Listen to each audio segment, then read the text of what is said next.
O livro de 2 Samuel.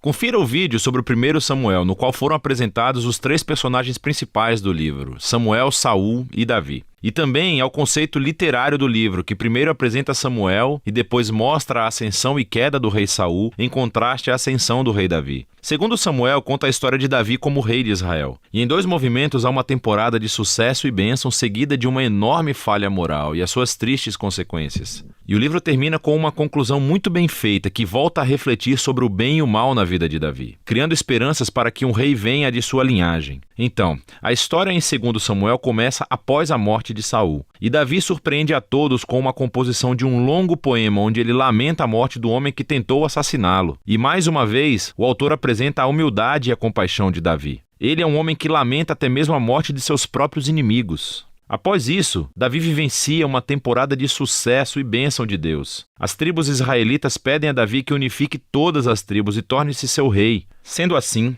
a primeira coisa que Davi faz como rei é: ele vai à cidade de Jerusalém, conquista-a, estabelece-a como a capital de Israel e lhe dá um novo nome, Sião. A partir daí, Davi continua e vence diversas batalhas expandindo o território de Israel. Após tornar Jerusalém a capital política de Israel, ele deseja torná-la a sua capital religiosa também. E então, ele leva a Arca da Aliança para a cidade. Em 2 Samuel 7, ele fala com Deus e diz que agora que Israel tem um lar permanente, ele acredita que a presença de Deus também deva ter uma casa permanente. Então ele pergunta se pode construir um templo para o Deus de Israel. Entretanto, Deus diz a Davi: "Obrigado por pensar nisso, mas na verdade eu irei construir uma casa para você, uma dinastia." 2 Samuel 7 é um capítulo fundamental para compreendermos o enredo de toda a Bíblia. Nesse momento, Deus faz a promessa a Davi que através da sua linhagem real virá um futuro rei que constituirá o templo de Deus aqui na terra e estabelecerá um reino eterno. E essa é a promessa messiânica a Davi, que é afirmada e desenvolvida no livro de Salmos e também no livro dos profetas. E é esse rei que fica ligado à promessa de Deus a Abraão.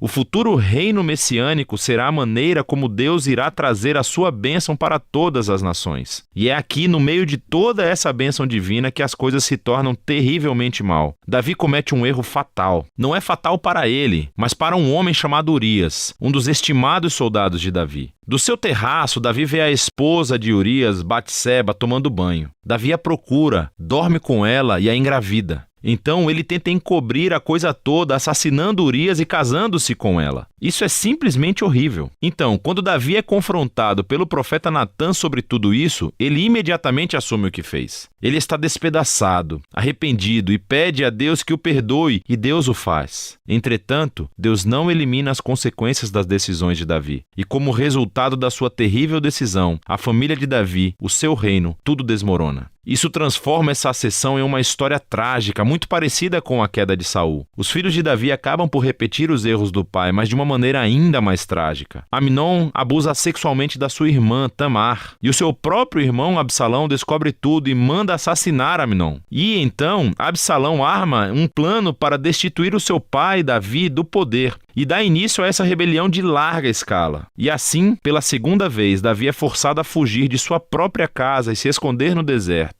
Só que desta vez, ele não é um homem inocente. A rebelião termina quando o filho de Davi é assassinado. E isso parte o coração de Davi, e mais uma vez ele lamenta sobre o homem que tentou matá-lo. Durante os seus últimos dias, Davi volta ao trono, mas como um homem destroçado. Ele está ferido pelas tristes consequências do seu pecado. O livro termina com um epílogo bem elaborado, com histórias que estão fora da ordem cronológica, mas elas formam um projeto literário simétrico excelente. Assim, o par de histórias externas acontecem no início do reinado de Davi, e elas comparam as falhas de Saul e depois de Davi, e como cada um deles feriu as outras pessoas por meio de suas más decisões. O próximo par interno de histórias é sobre Davi e o seu bando de homens poderosos que lutaram contra os filisteus. E o interessante é que as duas sessões contam uma história que mostra a fraqueza de Davi na batalha. Então, em contraste ao Davi vitorioso dos capítulos 1 a 9, vemos aqui um Davi vulnerável que depende da ajuda dos outros. O centro do epílogo tem 2 poemas que atuam como memórias, e Davi reflete sobre a sua vida. Ele se lembra dos momentos quando Deus o resgatou do perigo graciosamente. E ele os vê como momentos em que Deus foi fiel à sua aliança e fez uma promessa a ele e à sua família. Os dois poemas terminam olhando no passado, relembrando a esperança da promessa de Deus de um futuro rei que construiria o reino eterno. Esses poemas e, logo, a promessa de Deus também fazem conexão com o poema de Ana que inicia o livro. Assim, essas passagens-chave do início, do meio e do fim do livro unem os seus temas por completo. Apesar da maldade de Saul e Davi, Deus continuou trabalhando em direção aos seus propósitos de redenção. Deus se opôs à arrogância de Davi e Saul, mas exaltou Davi quando este se humilhou. Então, a esperança futura desse livro vai muito além do próprio Davi. É um olhar para o futuro, para o rei messiânico, que um dia trará o reino de Deus e a sua bênção a todas as nações. E é disso que se trata o livro de Samuel.